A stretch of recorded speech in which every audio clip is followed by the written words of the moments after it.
Hi guys, my name is Ina and I am an orchid collector and I've been growing orchids for the past 4 years. Plus I used to study biology and I from a tropical country, but I live in London now. And today I'm here to respond one of the most researched questions out there, that is, what's the easiest orchid to grow? And the answer is there is no answer for that. Unfortunately, I'm really sorry to disappoint you, but it depends on your specific conditions. Even if you are an experienced grower or if you are a beginner, we all live in different spaces. Not only some of us decided to grow orchids inside our homes because we don't have any outdoor space. Others have outdoor areas. Some of us live in cold climates, others live in tropical climates or Mediterranean climates, and all of these will make a huge difference. But I will break this down and I will let you know some of the easiest orchids out there, and I'll give you some conditions to grow them. Let's start. Some of the most resilient and tolerant orchids are the ones that we find easily in our supermarkets, flower shops and garden centers, because these beauties here, they have been tissue culture propagated and they are there for a long time and they are resisting. The reason why we usually see most Phalaenopsis in the supermarkets, it's because they are very easy to rebloom and their blooms last for a long time. And also, as I said, they are very tolerant orchids. So if you ask if it is, this one, it's an easy orchid to grow, I would say that yes. If you know how to give it some basic care, it should last for you. However, let's talk and break down a little bit about environments. I will start with my environment specifically.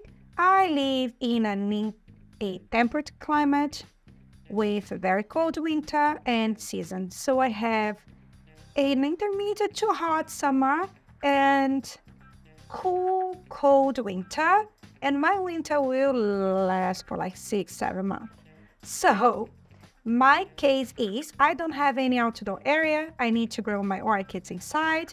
They are inside my apartment, my flat, and I grow them either under growing lights or near my window sills. Inside my home, I have intermediate temperature all year round. My temperature will vary now that's winter between 15 degrees Celsius to 20 degrees Celsius. Doesn't go much further than that, not lower than that. During spring and summertime, maybe we'll go to 25, 30 degrees Celsius maximum, but not exactly above that. So, talking about the intermediate temperature that I have and the limited space that I have, I only grow orchids potted, like this one. And I try to go more towards compact size orchids because of my space. Most of them are epiphyte, but they are potted, which means I could also attach them to some branches if I had an outdoor area. Some orchids that thrive in my environment that may not thrive in yours are Oncidiums and Oncidias intergenerics like Odontoglossums. Because my temperature goes towards the intermediate to cool climate, Oncidiums and intergenerics, they love my climate, they grow like nothing, they bloom like nothing, they are very easy to grow for me, but I know that some people struggle with them. So if you live in a temperate climate, some Oncidiums, they are perfect for you and they may be very easy, with some exceptions because Miltoniopsis, they are finicky, just saying. Also, we can do with some tropical orchids like Phalaenopsis, Dendrobiums, etc. If we provide some bright light, Phalaenopsis goes into the intermediate light.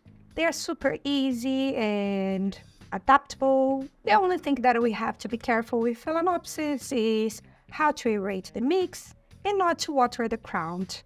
These are definitely one of the easiest orchids out there. That's why we see them everywhere. But we also see Dendrobium nobilis everywhere. And that they may not be the easiest one because they need a cool down in temperature, like Cymbidiums need a cool down in temperature. And if you don't have any outdoor area, how are we going to provide this cool down in temperature for these species? Maybe you should stick to some Phalaenopsis, because if you don't have an outdoor area, it may be difficult for you. Another thing that we can talk about is if you live in a tropical climate, for example, and it's very hot, you don't have any differentiation in temperature. Maybe these Phalaenopsis are not the ones for you if your temperature will not go to 20 degrees Celsius. But you can have Polychilous Phalaenopsis and they will do great for you. You can also have Dendrobium Phalaenopsis. They will enjoy your environment and they are very, very easy to grow as well. Super resilient. Also Cattleyas. Cattleyas are amazing plants for hot climates. With Dendrobium Phalaenopsis, they will do super well because they need to dry out between waterings and they enjoy bright light. So, if you have an outdoor area, maybe you can explore a lot with epiphytes into your trees and you can explore bare-rooted plants. But generally speaking, these beauties that we find everywhere, they will be the easiest. With exceptions, as I said, Dendrobium nobilis, be careful. If you live, as I said, in a place where you don't have a cool down in temperature, don't go for them. Also, these Phalaenopsis, if you live very close to the equator, your temperature doesn't drop, don't go for them. Go with the other ones, the super hot growing species, Dendrobium Phalaenopsis, Cattleyas. Anyway, I am walking in circles now. Before I go, just to let you know, each orchid has a different requirement, so always consider light, fertilizing, and space. As I said, for me, who lives in a flat, I need to have compacted orchids.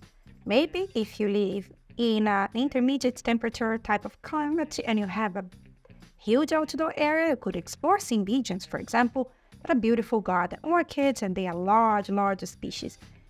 Again, if you have space, you can hang your orchids around your house. If you live in a tropical country, you could consider all that.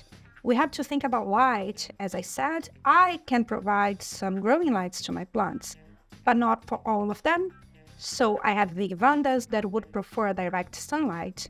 I don't have space to hang all my big vandas, so I cannot have many vandas. I have 3 at the moment, and that's it. I cannot buy any more.